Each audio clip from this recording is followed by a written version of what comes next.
malade, les docteurs vont vous aider. Radio Kédou, le journal avec Sotelma Malitaire.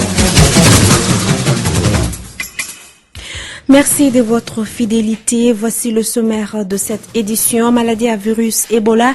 Les mesures de prévention sont détaillées dans les hôpitaux après le décès du deuxième cas à la clinique Pasteur. Découvrez dans cette édition les étapes à franchir avant d'entrer à l'hôpital du Mali. Au Burkina Faso, la charte de la transition sera signée demain samedi. L'annonce a été faite par le lieutenant-colonel Zida. Et puis sport football, la nouvelle est tombée en mi-journée. C'est la Guinée équatoriale qui va accueillir la CAN 2015. Elle remplace donc le Maroc écarté pour avoir demandé le report de la compétition par peur du virus Ebola. Les détails de ces titres dans un instant avec Assetou Kanté et Charles Bayo à la technique.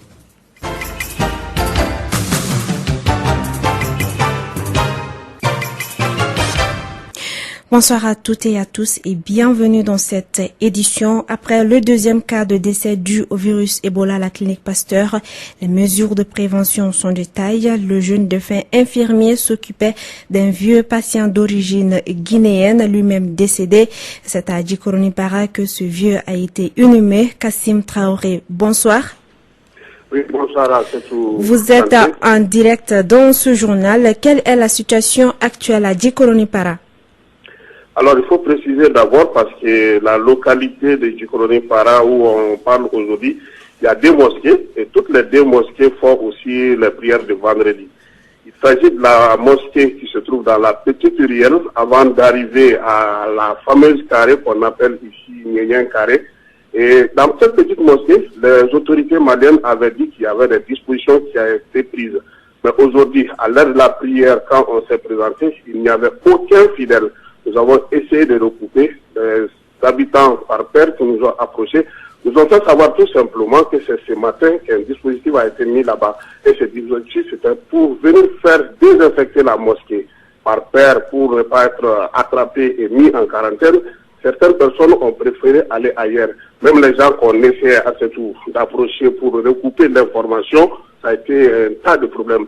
Retrouver l'imam, sa maison, les gens croyaient déjà que nous étions dans l'équipe l'équipe sanitaire alors qu'on ne faisait que notre travail de journaliste. Je vous dire tout simplement que tout ce qui a été annoncé pour mesure n'a été appliqué qu'à partir d'aujourd'hui au niveau de cette petite mosquée qui se trouve dans la petite ruelle avant d'arriver à Nyenyen Carré parce qu'il faut le préciser, l'autre mosquée n'est pas concernée et il y a eu la prière de vendredi au niveau de cette petite mosquée. Est-ce que les dispositions sont prises au niveau de la clinique Pasteur? En tout cas, quand on passait aussi là-bas, les gens vaguaient à leurs occupations. Et vous savez qu'à la matière, il y avait que quelques policiers qui étaient assis devant la porte et ils prenaient tranquillement leur thé. En tout cas, les clients de cette clinique continuaient à venir, à rentrer, à sortir. Et ce qui nous avait été dit aussi par rapport à cette clinique, on voit que les gens continuent de travailler. Alors que l'État avait dit qu'il y aura des dispositions jusqu'à preuve de contraire. Ça veut dire tout simplement que ces dispositifs sanitaires qui devraient être mis sont les dispositifs ordinaires de cette clinique. Parce que déjà quand vous arrivez, il y a l'eau, les savons et les désinfectants. Hormis ça, on n'a pas vu une équipe technique mise en place par l'État malien qui surveille les entrées et les sorties au niveau de la clinique Pasteur. Et les gens continuent de vaguer à leurs occupations au niveau de cette clinique. C'est tout. Le ministère de la Santé a-t-il employé de nouvelles dispositions? En tout cas, il y a eu des annonces. Il y a eu des annonces par rapport à Kouré-Malé, mais jusqu'à présent, au niveau de l'autogare de Djikoroni-Para, où les gens font leur départ pour aller à Guinée, il n'y a rien pour le moment. Et au niveau du tronçon aussi, on voit qu'il n'y a rien, aucun dispositif sanitaire n'est mis en place. En tout cas, des annonces ont été faites hier par le Premier ministre Moussa Mara. Le chef de la cellule d'opération d'urgence aussi a fait des annonces, mais jusqu'à présent, à ce tour, ces annonces restent des annonces et il n'y a pas d'application sur le terrain. D'accord. Merci Kassim Traoré pour toutes ces précisions. Nous poursuivons ce journal pour parler toujours d'Ebola à l'hôpital du Mali. Je vous le disais en sommaire, un important dispositif se trouve à l'entrée. Avant de pénétrer dans l'enceinte de l'hôpital, il faut franchir 3 étapes. La première étape, c'est la prise de température, que tu sois un personnel de l'hôpital, patient, jeune, enfant ou vieux ou autre. C'est une contrainte de passer par cette étape en cas d'une mauvaise basse température, la personne est mise en isolement pour un moment. Et la deuxième étape, c'est le lavage des mains au savon et à l'eau javelisée. La troisième étape, c'est avant de sortir de l'hôpital, tout le monde applique la deuxième étape, c'est-à-dire le lavage des mains. Ces étapes sont bien appréciées et ces mesures préventives sont importantes pour une meilleure lutte contre Ebola et suivant cette réaction. Bon, le dispositif c'est très bien parce que à la rentrée on a des médecins qui sont là à prendre nos températures. Si on voit qu'il y a une mauvaise température, ils ont des casernes d'isolement qui isolent là-bas. Tout ça, c'est des mesures appropriées pour éviter le virus parce que dans la ville on subit toutes sortes de contacts avec les gens. Mais donc arriver ici, vraiment c'est normal qu'on fasse ça. Ça nous permet vraiment d'éviter le virus. Ségou vient de connaître son premier cas suspect du virus Ebola. Le patient en question est mort. Des dispositions sont prises pour mieux contrôler la situation. Des précisions avec notre correspondant à Ségou, Douba Dambélé. Il s'agit d'un patient venu de Sansandeng, un village situé à quelques 45 km de Ségou, sur la route de Massina. Le dit patient est arrivé à l'hôpital Nianakoro Fomba le mercredi dernier dans la nuit. À son arrivée, il présenterait des symptômes qui font appel au virus Ebola. Il avait une forte fièvre accompagnée de vomissements et de saignements. Quelques heures plus tard, il a rendu l'âme. L'équipe est venue de Bamako pour faire des prélèvements sur le malade. Seuls les résultats de ces analyses pourront confirmer s'il s'agit d'un cas d'Ebola ou pas. Aux dernières nouvelles, son enterrement n'était pas encore fait. Il fallait appliquer des mesures par rapport à cela. Des dispositions sont prises par les autorités administratives et sanitaires de Ségou pour freiner la propagation du virus à travers ces premiers cas. Toutes les personnes ayant eu des contacts avec le malade seront recherchées et mises en quarantaine. Les mouvements au niveau de l'hôpital Nianakoro Fomba sont contrôlés. Wait and see. Merci Douba Dambélé. L'état d'urgence est levé au Libéria, l'un des pays le plus touchés par Ebola. L'annonce a été faite par la présidente Ellen Johnson Sirleaf. Il avait été instauré le 6 août dernier pour lutter contre l'épidémie d'Ebola. La chef de l'État a néanmoins rappelé que le combat n'était pas terminé contre l'épidémie qui a fait plus de 5000 morts en Afrique de l'Ouest. Parlons d'un autre sujet, cette fois-ci au Burkina Faso. Le lieutenant-colonel Zida annonce la signature demain de la charte de la transition. Le lieutenant-colonel Zida a reçu vendredi la charte de la transition des membres de l'opposition politique, de la société civile et des responsables religieux. Il a déclaré que, je cite, c'est un grand bonheur. La charte sera signée demain matin. Cette charte avait été validée hier après 5 jours de négociations.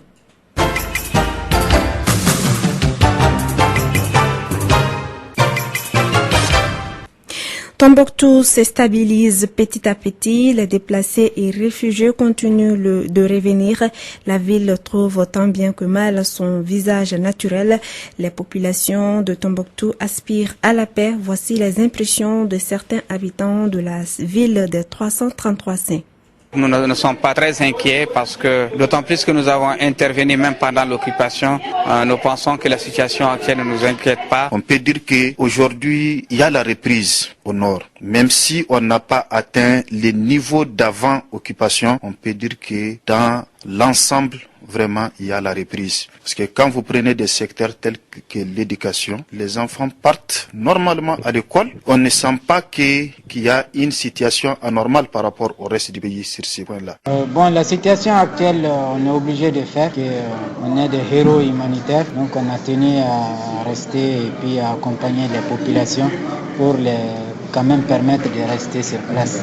La situation actuelle à Tombouctou vous rassure? Oui, on est calme, c'est très calme, seulement c'est les activités. C'est surtout, il n'y a pas d'activité, la présence de l'État est un peu nonchalante, sinon vraiment ça va. Les populations ont le seul sentiment, c'est lequel, c'est d'aller vraiment vers cette réconciliation, cette paix sans laquelle elles ne peuvent pas prétendre au développement de leur localité. Il y a des facteurs qui sont des facteurs diviseurs qu'on doit rejeter, il y a des facteurs qui sont des facteurs connecteurs qu'on doit mettre en relief pour qu'on puisse revenir, nous retrouver, nous pardonner. Ce qui a pardonné est à pardonner. Et la justice est là pour faire le reste. Donc vraiment, aujourd'hui, on peut dire que ça va. À Tombouctou, on se retrouve noir et blanc, femmes, hommes. Donc la vie se reprend petit à petit. Et la MINUSMA va créer de nouveaux camps militaires dans certaines localités de la région du Tombouctou. C'est ce qui ressort de l'entretien que le chef de bureau de la MINUSMA à Tombouctou a accordé à notre envoyé spécial de retour, Kassim Traoré.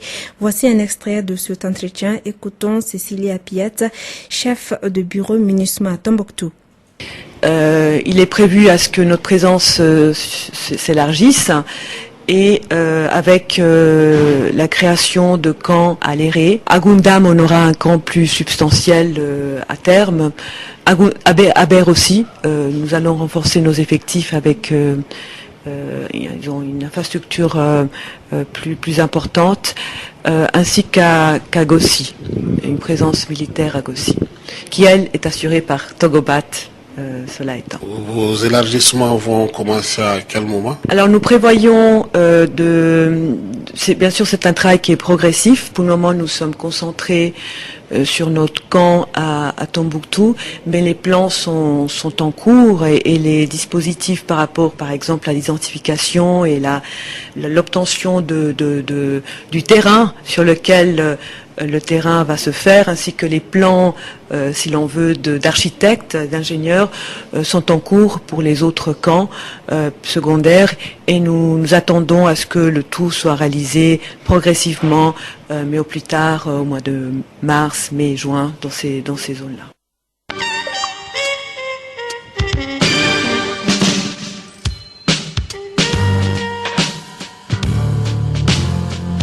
Est-ce que vous saviez qu'il y a des gens qui analysent le sport?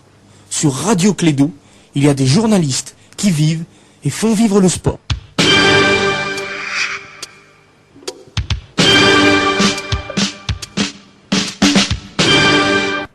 Sport football, 5e journée des éliminatoires de la CAN 2015. C'est demain samedi que les Flammes de Malawi affrontent les Aigles du Mali à Blantyre.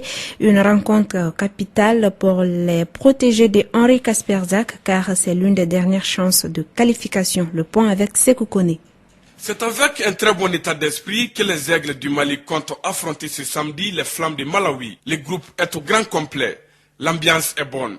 Henri Kasperzak, sélectionneur national des Aigles. Donc il faut rester dans la continuité, surtout dans les matchs à l'extérieur, attaque placée, mais ça on joue pas contre Algérie, on joue d'abord Malawi, donc c'est là qu'on pense à bien préparer l'équipe sur le plan défensif, dans la récupération du ballon, en recherchant surtout la contre-attaque, et puis profiter des occasions qui vont se présenter pour marquer des buts, pour faire la différence. Deuxième du groupe B avec 6 points, cette rencontre contre le Malawi est capitale pour les Aigles.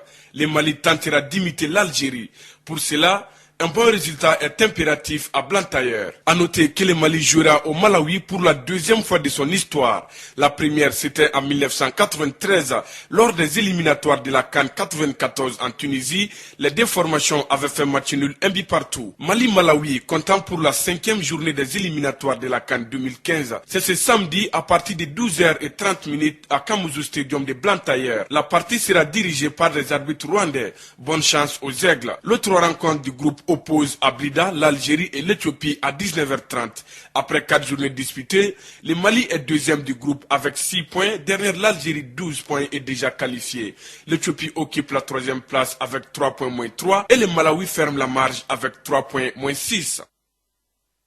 Et justement, au compte de cette 5e journée des éliminatoires de la CAN 2015, la Côte d'Ivoire mène 4 buts à 1 face à la Sierra Leone. Et la nouvelle vient de tomber. La Coupe d'Afrique des Nations 2015 aura lieu en Guinée équatoriale, a annoncé la Confédération africaine de football ce 14 novembre 2014.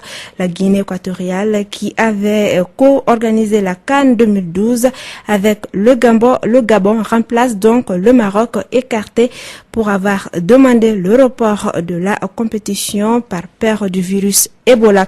Je vous rappelle qu'au lieu de 4 buts, la Côte d'Ivoire mène la Sierra Leone 3-1. C'est la fin de cette édition. Merci à tous de l'avoir suivi. À la présentation, vous avez Assetou Kanté, mise en onde par Charles Bayo.